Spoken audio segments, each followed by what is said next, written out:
Olá, muito boa noite. Bem-vindo ao Plantão da Saúde Coronavírus desta quarta-feira. Hoje vamos falar ao vivo por Skype com a pesquisadora Célia Landman-Svarkvald, que é titular do Laboratório de Informação em Saúde da Fiocruz. Com ela, abordamos o anúncio de que voluntários brasileiros irão testar a vacina contra a Covid-19 desenvolvida em Oxford, na Inglaterra. Boa noite. E na bancada do Plantão da Saúde recebemos o médico João Prats, que é infectologista e emergencista do Hospital Beneficência Portuguesa de São Paulo, sobre as etapas de evolução da doença até a internação. E ainda nesta edição, um dia após registrar recorde de números de casos de mortes, o governo de São Paulo diz que junho terá até 2,4 vezes mais casos em comparação com maio. Preocupação, Guarulhos, na Grande São Paulo, luta para reverter o colapso do sistema de saúde com 100% de leitos ocupados. Mas também esperança. Brasil é o único país fora do Reino Unido a ter voluntários escolhidos para teste de vacina, que pode ficar pronta ainda este ano. Tudo isso após um rápido intervalo. Não perca. Até já.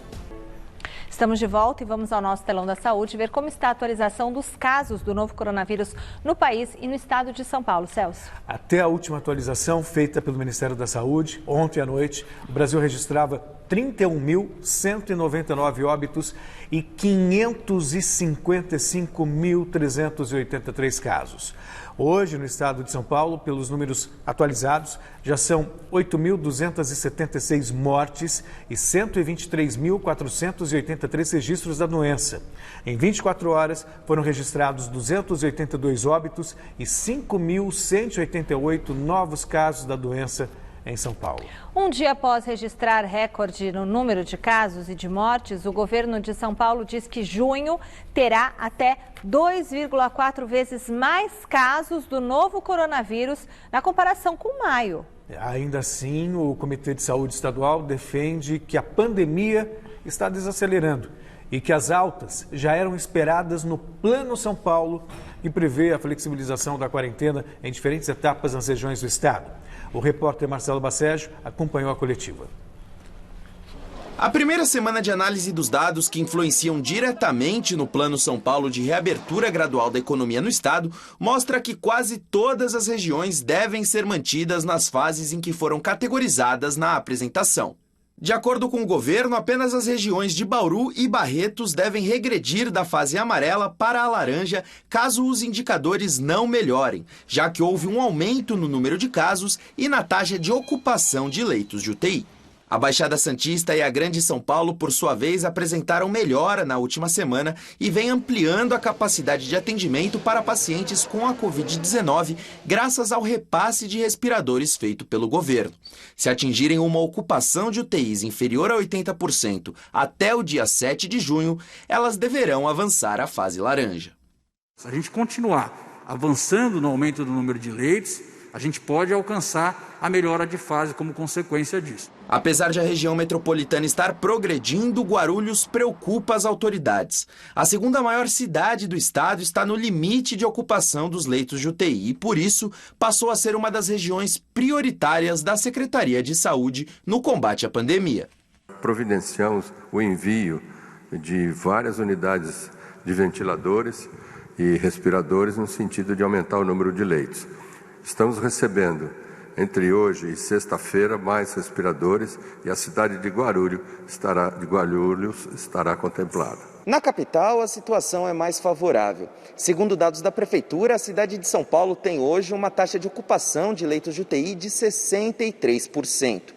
E de acordo com Bruno Covas, a solicitação diária de unidades de terapia intensiva vem caindo gradativamente, muito por causa do uso de máscaras, superando a alta demanda da primeira quinzena de maio. E o que a gente observa já nas últimas 2 semanas é uma fase decrescente de solicitação de leitos de UTI na cidade de São Paulo. São esses números que a cidade conseguiu atingir e que a preocupação agora central é que a gente não retroceda.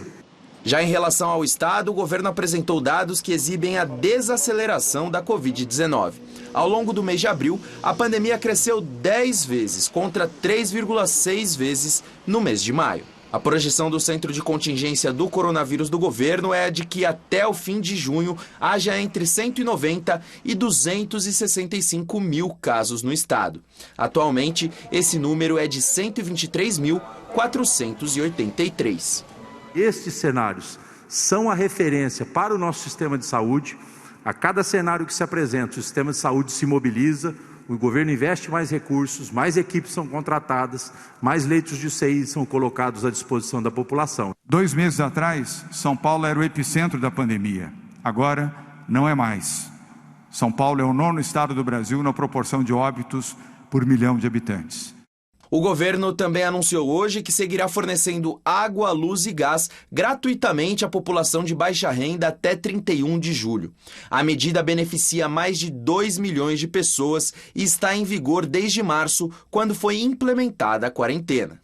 Não adianta nós simplesmente levarmos alimento e não termos condição de cozinhar ou de ter a vida dentro do seu ambiente. Nós propusemos às concessionárias de gás, a nossa Sabesp e a Anael, que controla todas as concessionárias de energia, que não houvesse o corte do fornecimento. E vamos falar ao vivo com o repórter Osmar Garrafa, que está no hospital de campanha do AMB e tem atualização da situação dos leitos por lá e também nos demais hospitais do tipo aqui na cidade. Boa noite, Garrafa. Boa noite, Michele. Boa noite, Celso. Boa noite a todos. Nós falamos aqui do hospital do AMB e esse hospital é administrado, né, pelo IABAS. É uma parceria com o governo do estado, a prefeitura, melhor, municipal. E o IABAS também é quem estava administrando os hospitais de campanha lá no Rio de Janeiro.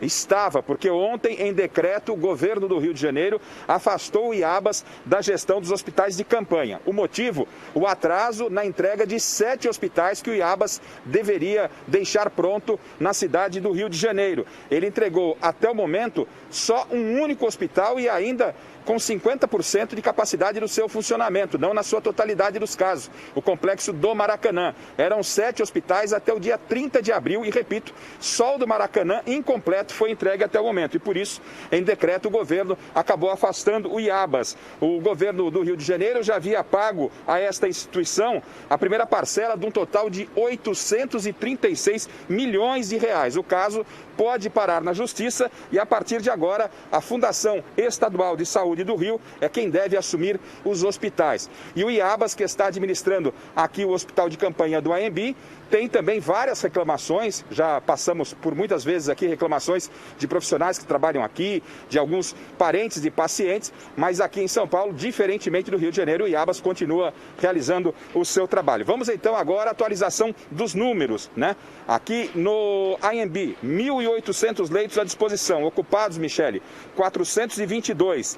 Em alas de enfermaria são 409 pacientes, na ala de estabilização, a semi-UTI, são 13 pacientes, um total de 18% desta ala ocupada. Transferências com casos agravados para outros hospitais da rede pública foram 11. Altas tivemos 67, boas notícias, e nenhum óbito nas últimas 24 horas. No Pacaembu, 200 leitos, ocupados 110, enfermaria são 104 pacientes, nas semi-UTIs são 6 pacientes, um total de 37% dos leitos, transferidos para hospitais da rede pública com casos agravados, 2%, altas, boas notícias, 12, óbitos, 0.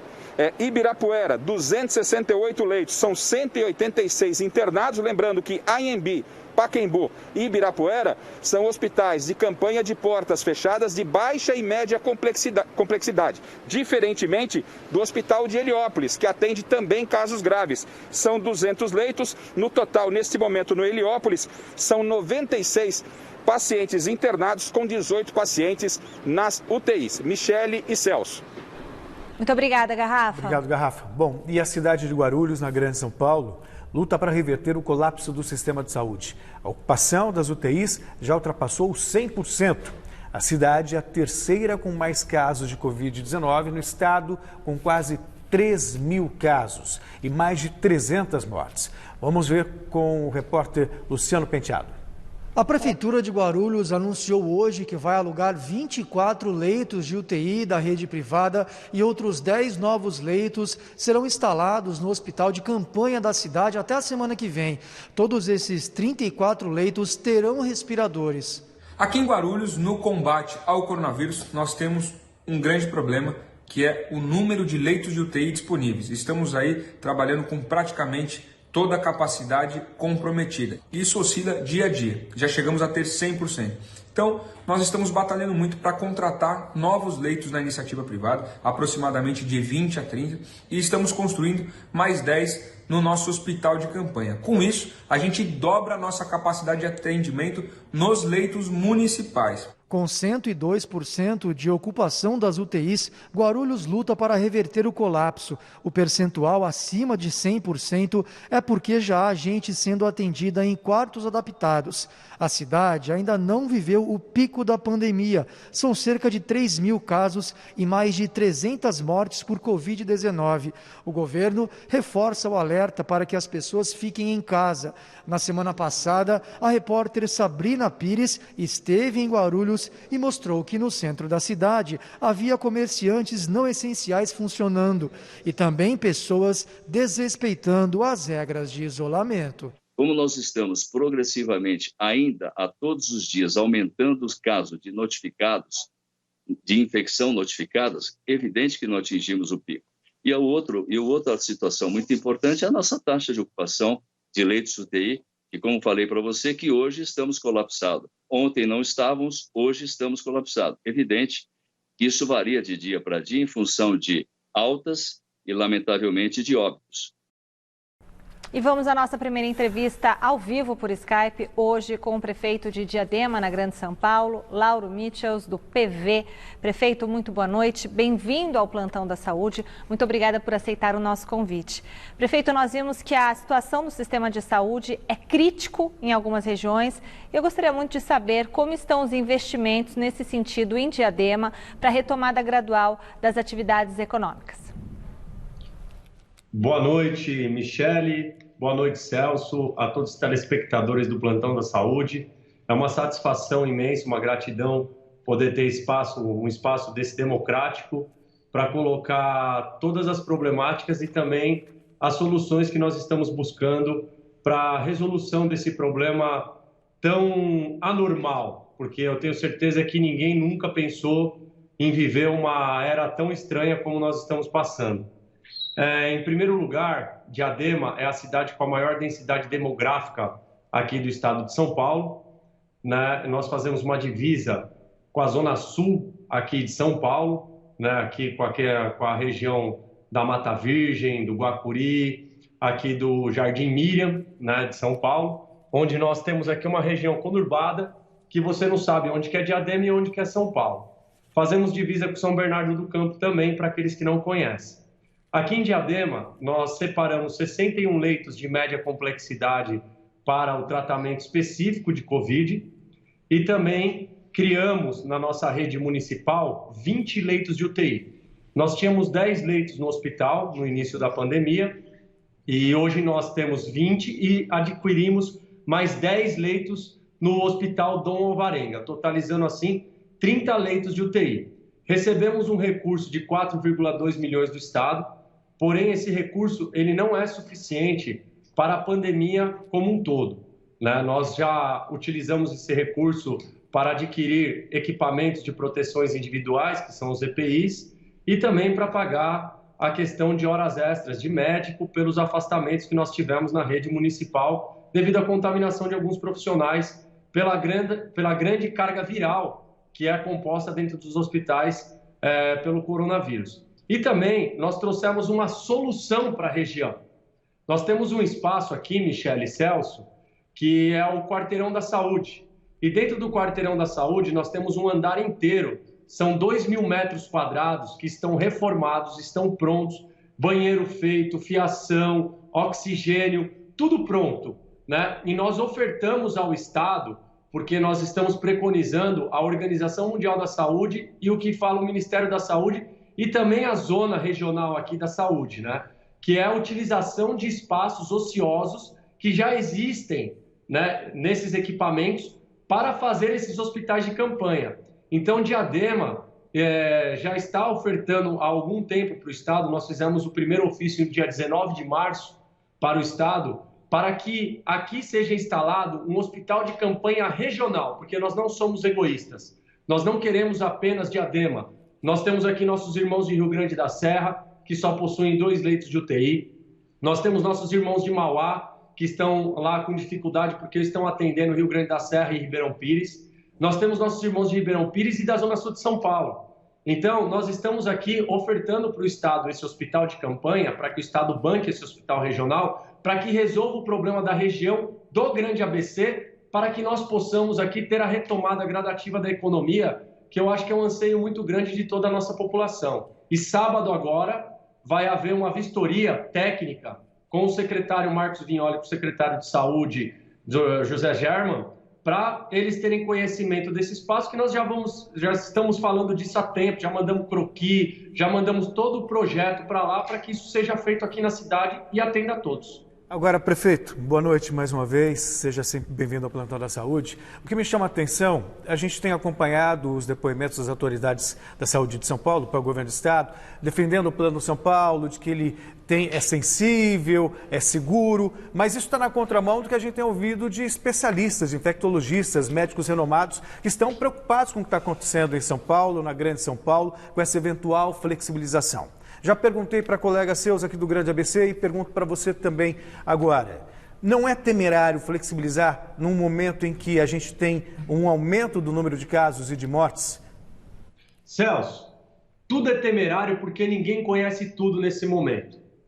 Ninguém ao certo sabe dessa doença 100% de certeza de nada, né? Eu penso que o Estado segurou muito no início. Nós deveríamos ter tido uma contaminação, né, da população, porque todo mundo vai ter que pegar esse vírus, porque não tem vacina, não tem cura, e o grande problema é a UTI. Por que a UTI? Porque a pessoa que vai para a UTI com uma doença, que ela cai de uma laje, sofre um acidente, fica às vezes 2, 3 dias nessa UTI, né? O problema do Covid é que essa pessoa fica no mínimo 14 dias na UTI. Então, a taxa de ocupação e de permanência desse paciente na UTI, ela é muito maior do que de uma doença normal, vamos dizer assim, porque é uma coisa anormal. Então, nenhum especialista sabe ao certo, cada médico tem uma opinião e cada um está se formando uma opinião. Então, eu estou seguindo o estado de São Paulo, por respeitar o estado que eu vivo, a cidade que eu moro, que faz divisa com a maior cidade aqui da capital, que é a capital paulista, São Paulo, né? Uma divisa que eu tenho 1,5 milhão de habitantes aqui na minha divisa. Então, quer dizer, nós temos a dificuldade de entender essa doença, porque ninguém sabe ao certo como se contamina de verdade, porque os Estados Unidos lá já soltou uma nota técnica dizendo das formas de contaminação são diferenciadas. Então, assim, eu tenho certeza de uma coisa, nós temos que proteger as classes de risco, nós temos que pensar num plano de retomada econômica, porque a próxima fase dessa doença é a depressão, o desemprego e aí sim o caos. Por quê? A pessoa que perde emprego vai precisar da creche pública, a pessoa que está desempregada vai depender do governo e tudo isso vai gerar o quê? O caos no sistema de saúde, porque isso não vai ser agora, isso vai acontecer em agosto, setembro desse ano. Então a nossa preocupação é uma retomada consciente e não uma questão de que, assim, o que aconteceu? Não está havendo diálogo do governo do estado com os prefeitos. Nós somos comunicados dia antes, Celso. Um dia antes, ele liga, fala, amanhã tem que ser feriado. Poxa, você precisa de programação. Bom, né? Então, é muito dificultoso isso. A gente vai ter que aguardar os próximos 15 dias para ver realmente o impacto dessa medida que flexibiliza a economia em plena pandemia. Muito obrigado, prefeito. Aí. Muito obrigada ao prefeito Lauro Mitchels, do PV, o prefeito de Diadema. Obrigada pela sua entrevista, prefeito. Uma boa noite. Obrigado, Michele. Obrigado, Celso. Obrigado a todos os telespectadores do Plantão da Saúde. Estamos à inteira disposição para os esclarecimentos que sejam aqui pertinentes à população. A gente agradece. Boa noite.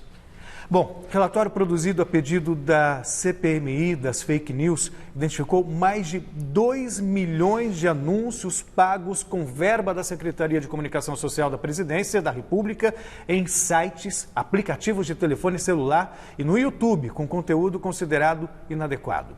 Entre eles, páginas que divulgam notícias falsas. Vamos ao vivo falar com a repórter Sabrina Pires, que tem mais informações. Boa noite, Sabrina. Boa noite. Celso, Michele, boa noite a todos.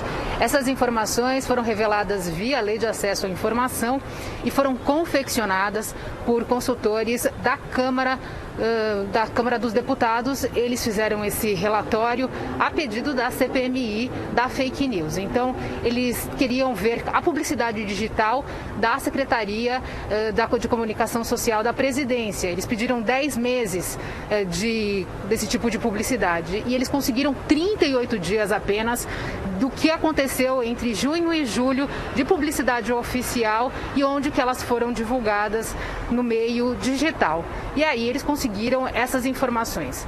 2 milhões de anúncios em sites e páginas considerados inadequados. Sites pornográficos, sites de fake news, de notícias falsas, e aí quem define o que é notícia falsa são os próprios consultores, também sites que falam de investimentos ilegais e até jogos de azar.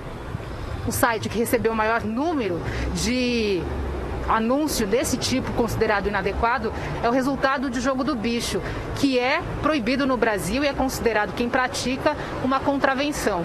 Também o blogueiro Alan dos Santos, o blog dele e o canal dele no YouTube receberam mais de 1.400 anúncios do governo federal nesse tipo de considerado pelo relatório fake news. Inclusive, Alan dos Santos ele é investigado no inquérito que tramita no Supremo sobre uma suposta rede de divulgação de notícias falsas. Outra falha encontrada pelos consultores, a divulgação de publicidade oficial em sites que promovem a imagem do presidente Jair Bolsonaro, por exemplo, Bolsonaro TV. E também isso é proibido por lei. E uma outra falha bastante relevante que eles descobriram, que muitas propagandas, e aí é uma questão de público-alvo, por exemplo, da reforma da Previdência, em sites e páginas para o público infantil. Inclusive uma delas com conteúdo em russo, o que para os consultores uma prova de desperdício de dinheiro público. A SECOM, a Secretaria de Comunicação, divulgou em nota que quem determina para onde vai a publicidade federal no meio digital é o Google. Ele faz isso por algoritmo.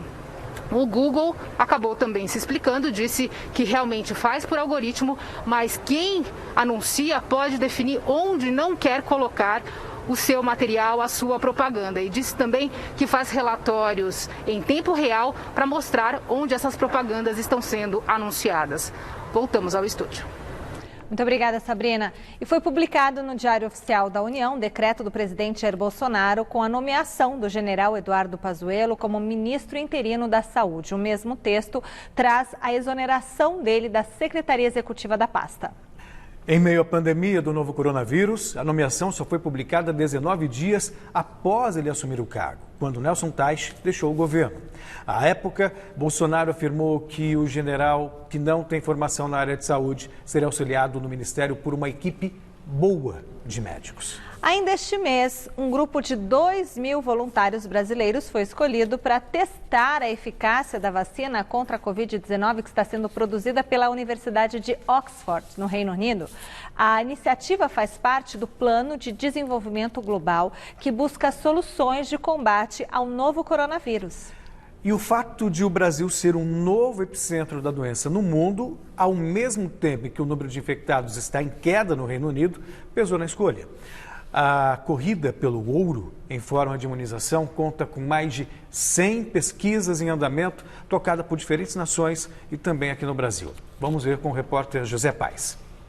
Levar uma picadinha como essa nunca foi algo tão desejado. A busca por uma vacina eficaz contra o novo coronavírus tem movimentado cientistas e gigantes do ramo farmacêutico de todo o planeta. Para que a pandemia acabe, os especialistas dizem que 60% da população mundial precisa criar anticorpos capazes de neutralizar a Covid-19. E isso só é possível com a descoberta de uma vacina segura e eficaz. A cada dia que passa, nós temos a convicção de que, por mais que nós tenhamos um fim de uma pandemia, o problema, o agravo coronavírus, não vai ser algo que vai desaparecer. Nós poderemos ter surtos, nós poderemos ter reemergências e nós poderemos ter, a exemplo da gripe, uma doença para a qual nós precisaremos imunizar regularmente a população. Hoje existem pelo menos 120 projetos de vacina em andamento. Um deles é o da empresa norte-americana Moderna. A companhia afirmou que 8 voluntários criaram defesas seguras diante da doença. O problema é que o processo de testagem em massa ainda não começou. Uma das notícias mais promissoras, no entanto, veio da Universidade de Oxford, no Reino Unido. Nesta quarta-feira, a renomada instituição anunciou que 2.000 brasileiros farão parte dos testes do imunizante produzido pela universidade, que já foi aplicado em mais de 10.000 voluntários no Reino Unido. O Brasil será o primeiro lugar fora daquela região a integrar o processo de testagem contra o SARS-CoV-2. O procedimento foi aprovado pela Agência Nacional de Vigilância Sanitária com o apoio do Ministério da Saúde. Em São Paulo, os testes serão realizados em 1.000 voluntários e outros 1.000 testes do mesmo tipo serão feitos no Rio de Janeiro. Os testados serão pessoas que estão na linha de frente na luta contra a Covid-19, mas que não tenham sido infectadas. A promessa animadora é a de que a vacina fique pronta ainda em 2020. O Alexandre é pesquisador da Fundação Oswaldo Cruz, uma das principais instituições brasileiras de pesquisa em ciências biológicas. Ele é um dos que lideram os estudos aqui no país para a criação de outra vacina. O trabalho na Fiocruz vem sendo feito a partir do conhecimento adquirido com o SARS-CoV-1, vírus que surgiu em 2002 e é uma mutação mais leve da Covid-19. Nós também estamos trabalhando, né? E aí esse é um outro membro do nosso grupo, com proteínas recombinantes. É a proteína do SARS-CoV-2, que é uma proteína recombinante. E a ideia é que a gente junte isso, né, em diferentes protocolos para testar qual deles é o mais promissor. Mas a pesquisa comandada pelo Alexandre ainda está longe de ser concluída. Segundo o pesquisador, os testes em camundongos só devem acabar no meio do ano que vem. A partir daí é que a chamada fase clínica com testagem em outros animais teria início e levaria ainda mais 2 anos até que a vacina fosse distribuída para toda a população. Nós queremos possibilitar que o nosso país tenha, né, uma vacina com tecnologia própria e que garanta o acesso a essa vacina ao cidadão. Não é? E no contexto que é uma vacina que deve atender a todos os brasileiros, né, que precisarem dela, independente do seu nível socioeconômico. Em suma, nós queremos uma vacina disponibilizada na rede pública de saúde. Se o Brasil será um dos países que terá êxito na produção de vacinas, só o tempo dirá.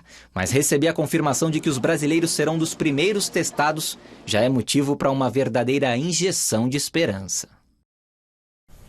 E vamos agora à nossa segunda entrevista do dia, ao vivo por Skype, com a pesquisadora Célia Landmann-Schwarzwald, que é titular do Laboratório de Informação e Saúde do Instituto de Comunicação e Informação Científica e Tecnológica em Saúde da Fiocruz.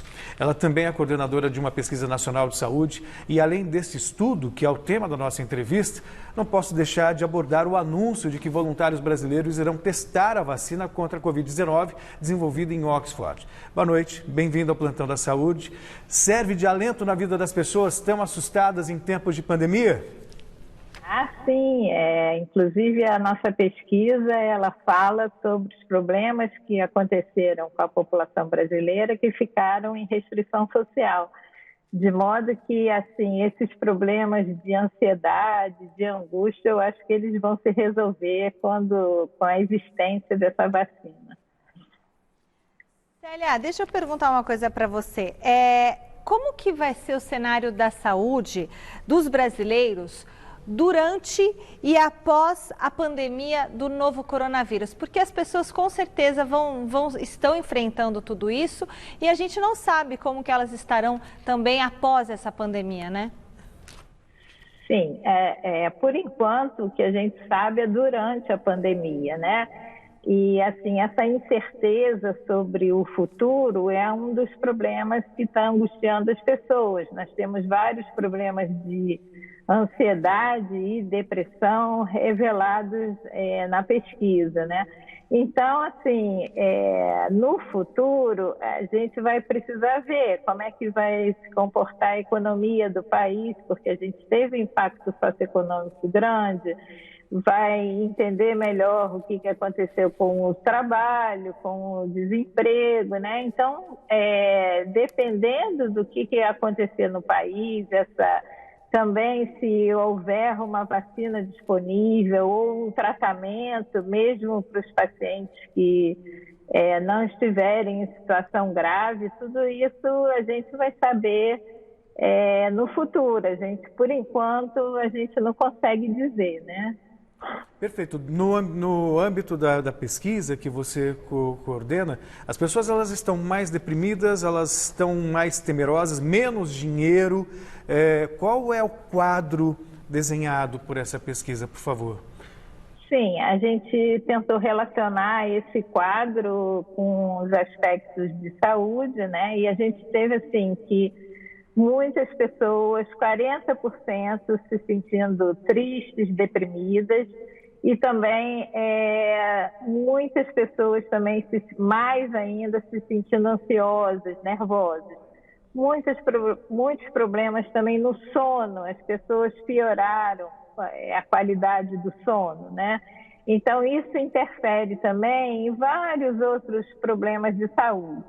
As pessoas também que falaram que pioraram o estado de saúde, 30%, entre essas pessoas estão as pessoas que tiveram sintomas de gripe, que não sabem como é que ia se desenvolver a gripe, se era realmente Covid, pessoas também que procuraram atendimento de saúde por suspeitas de Covid. Então, todas essas angústias acabam, a população percebe e fica muito angustiado, e isso se traduz em problemas de saúde.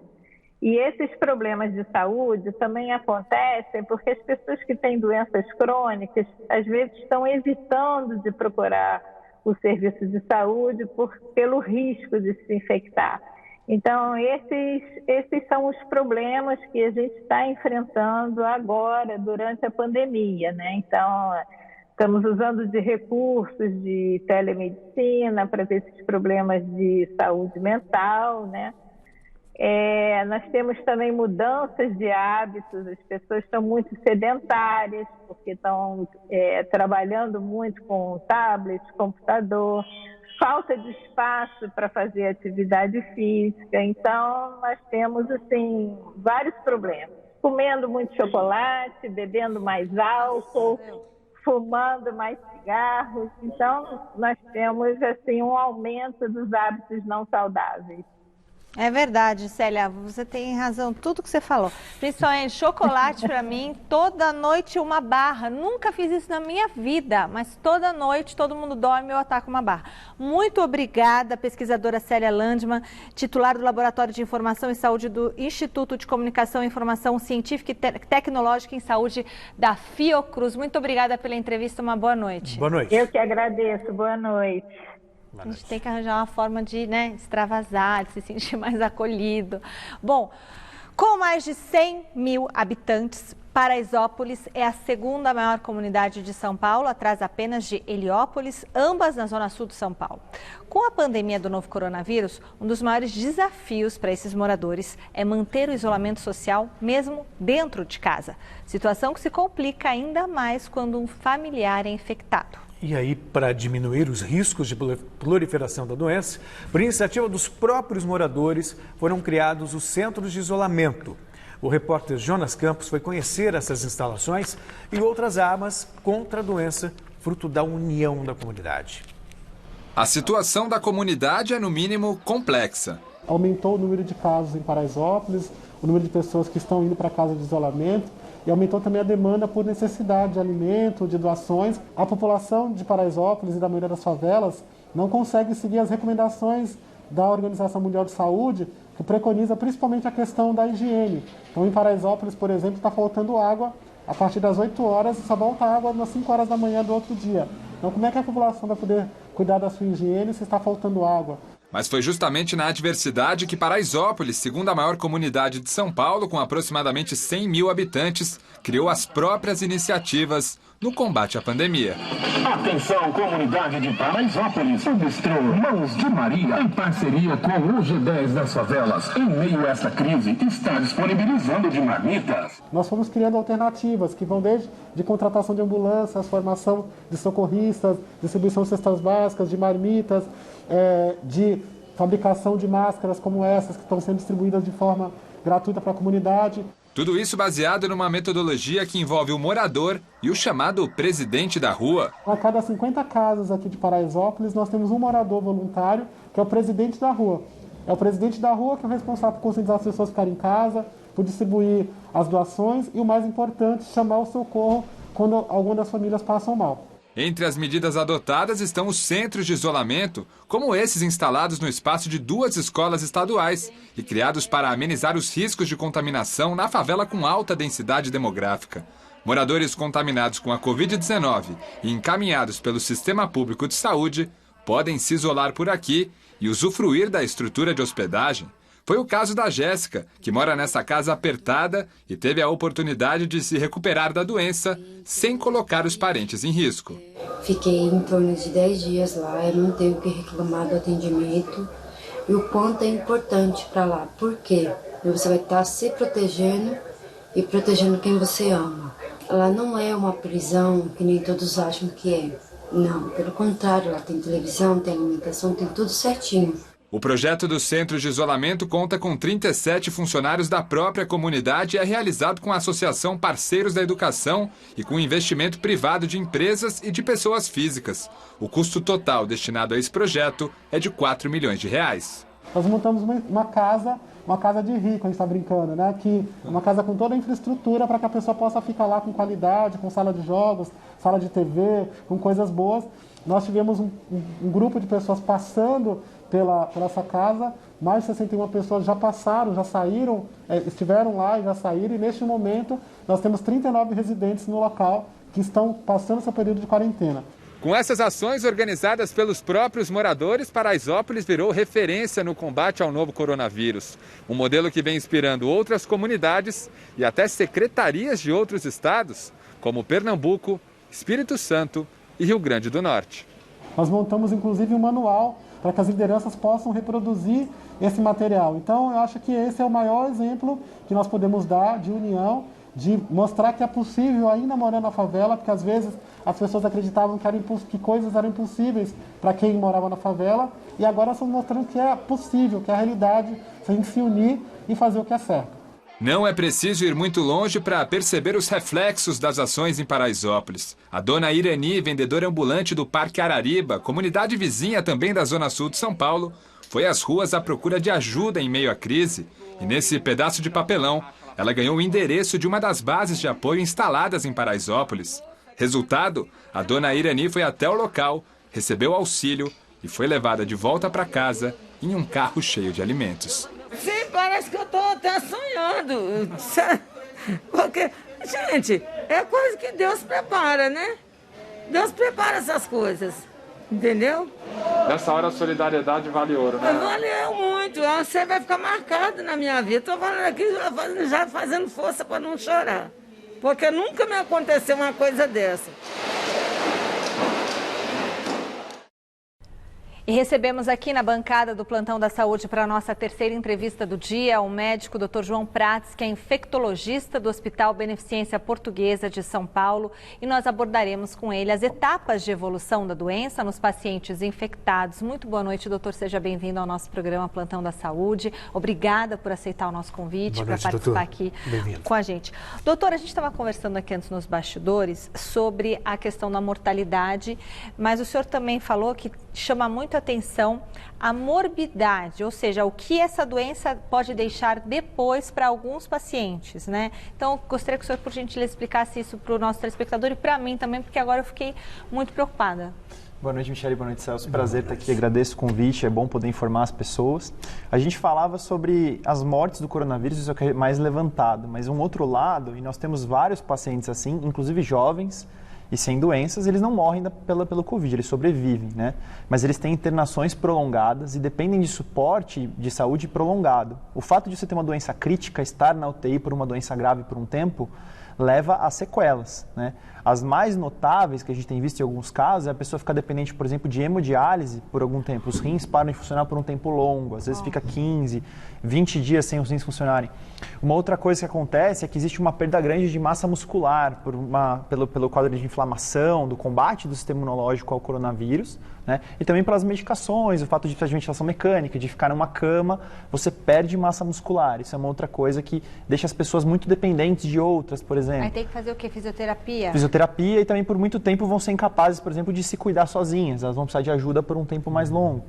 Também existem sequelas da parte respiratória, em que as pessoas que vão ficar entubadas muito tempo, precisam de ventilação mecânica muito tempo, a gente faz traqueostomia para evitar lesões por causa do tubo, né? E essa pessoa pode ficar com a traqueostomia e precisar de reabilitação para ir tirando isso. Ela pode precisar de ajuda para se alimentar por uma sonda, coisas nesse sentido por um tempo. Então não tem só a mortalidade. A mortalidade preocupa muito, claro. Mortes é o pior ponto, mas existem jovens e pessoas, inclusive sem comorbidades graves, que vão ficar com uma doença ali, uma reabilitação prolongada. Uma sequela, digamos. Dependendo de seus familiares, dependendo de cuidados de saúde maiores, não podem trabalhar, por exemplo. Olha. Então isso também é uma outra questão que se coloca. Além das mortes pela doença, tem as sequelas, a morbidade, né, pela doença.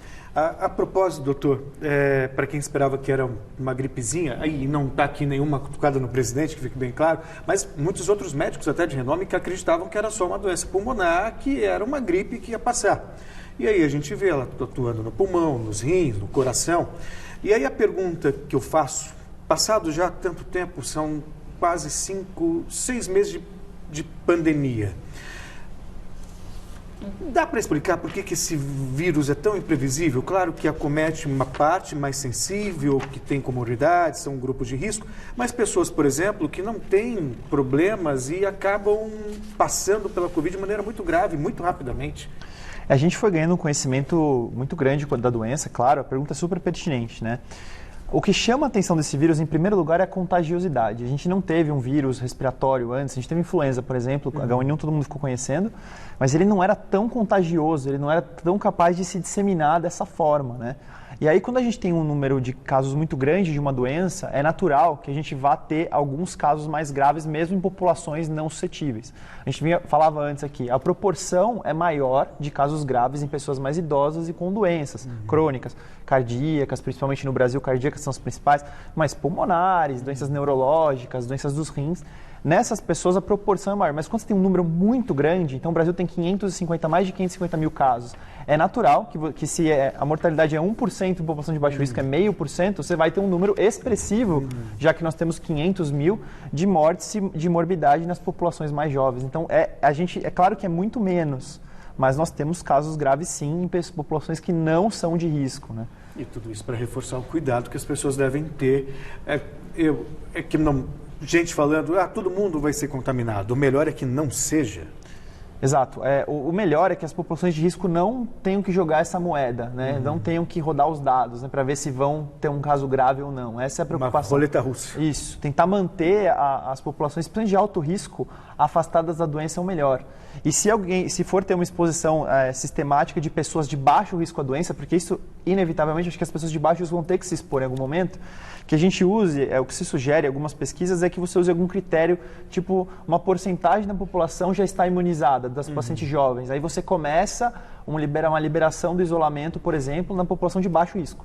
Já que já tem bastante gente com proteção, a doença vai ter dificuldade de circular, e se circular são menos casos, tem um risco menor de mortes e de casos graves. É mais ou menos assim a ideia, né? Então, no caso, a flexibilização ela deveria ser por etapas, ela é por etapas, mas talvez não por setores, é isso, doutor? O que os modelos científicos dizem é mais ou menos assim. É claro que, de novo, eu tenho que deixar isso claro, né? Os modelos matemáticos levam muito pouco em consideração a parte econômica e social de um país, e que a gente sabe que no Brasil tem realidades absolutamente diferentes e não precisa ir muito longe para ver realidades bastante diferentes umas das outras.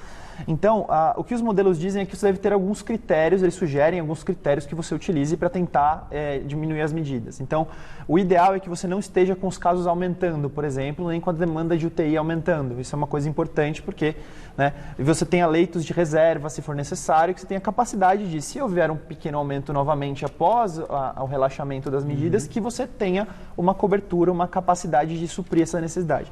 Também é importante, se você puder, ter alguns inquéritos a gente chama sorológicos, né, que são ver quantas pessoas têm anticorpos contra a doença. Testar as pessoas. Por exemplo, com o teste, mesmo o teste rápido que tem problemas, os testes que detectam anticorpos, eles têm limitações de não detectar casos eventualmente positivos, mas testar muitas pessoas pode nos ajudar a saber quantos estão suscetíveis ou não, e aí tentar ter uma ideia um pouquinho melhor em números de quando a gente pode reduzir as medidas de isolamento. Então, assim, são várias coisas que entram, é difícil, né, de você tomar medidas assim, não é simples, exige muitos dados. Então, os próximos dias vão dizer aí como que isso vai se desenrolar. Acho vai que ser recebido, né? Doutor, a gente sabe que usar máscara, todo mundo já entendeu da máscara, mas foi feito um estudo também falando sobre a proteção ocular. Então, será que quando, por exemplo, todo mundo no transporte público, será que não seria ideal também usar tipo um óculos de mergulho? Eu não sei, como que seria a proteção ocular, né? Olha, além da máscara? Eu vejo o seguinte, a gente tem que entender que a máscara, isso é uma coisa importante de dizer, a máscara não é tão boa assim para proteger que você pegue, evitar que você individualmente pegue. Então, estou usando a máscara principalmente para eu, não estando passar.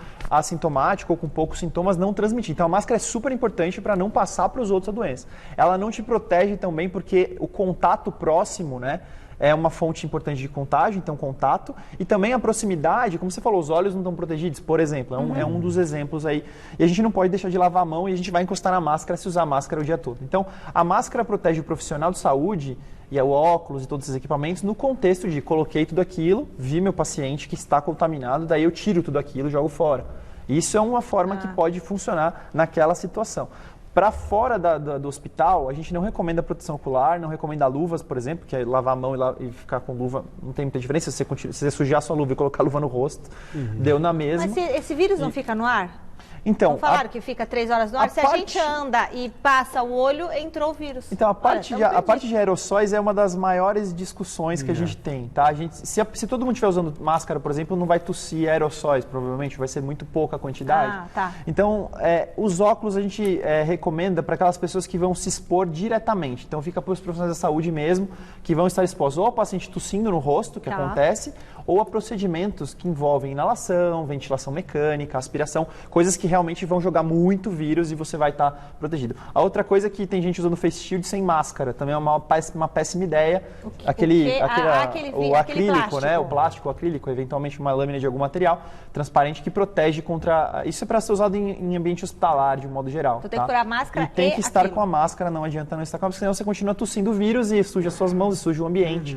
E o face shield tem que ser limpo também. Então, a gente não recomenda esse daí como uso rotineiro, só se for se expor a uma pessoa doente ou contaminada. Doutor, pelos cálculos do Centro de Contingência para o Governo do Estado, imagina aí um número de 265 mil casos até julho. É um número muito alto, porque a gente está falando não de números necessariamente, mas de pessoas.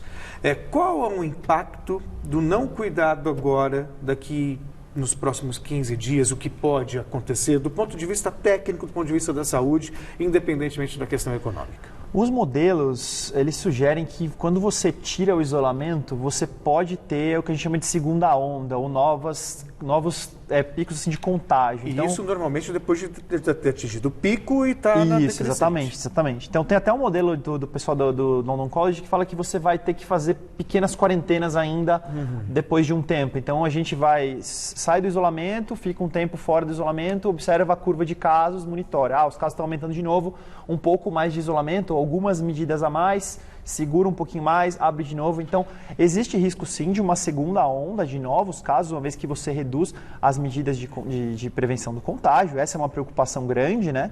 E a gente pode ainda estar diante de um aumento de demanda de ventilação mecânica, de leitos de UTI, isso pode acontecer.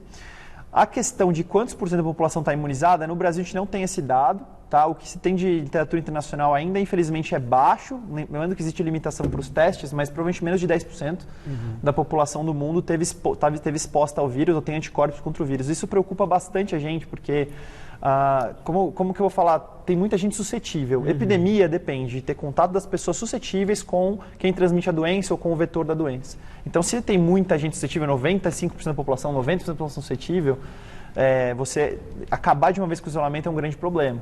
Agora, as medidas outras, acho que também visam questões importantes, né?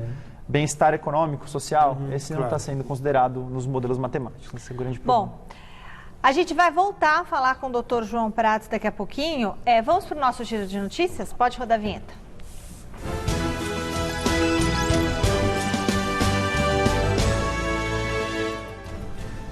Os clubes que já retomaram os treinamentos em outros estados seguem realizando testes para a detecção do novo coronavírus e obtendo resultados positivos. Depois de anunciar no último domingo que o atacante Vinícius Popó está com Covid-19, o Cruzeiro divulgou nesta quarta que o volante Jean também está contaminado. Todos os jogadores do Clube Mineiro passaram hoje por nova bateria de testes, mas como a esposa de Jean apresenta sintomas, o exame dele foi antecipado e deu positivo. O atleta está assintomático, foi colocado em isolamento em casa e segue monitorado remotamente pelos médicos da equipe. O Avaí de Santa Catarina também está de volta aos treinos e apresentou o volante Ralf na última sexta-feira.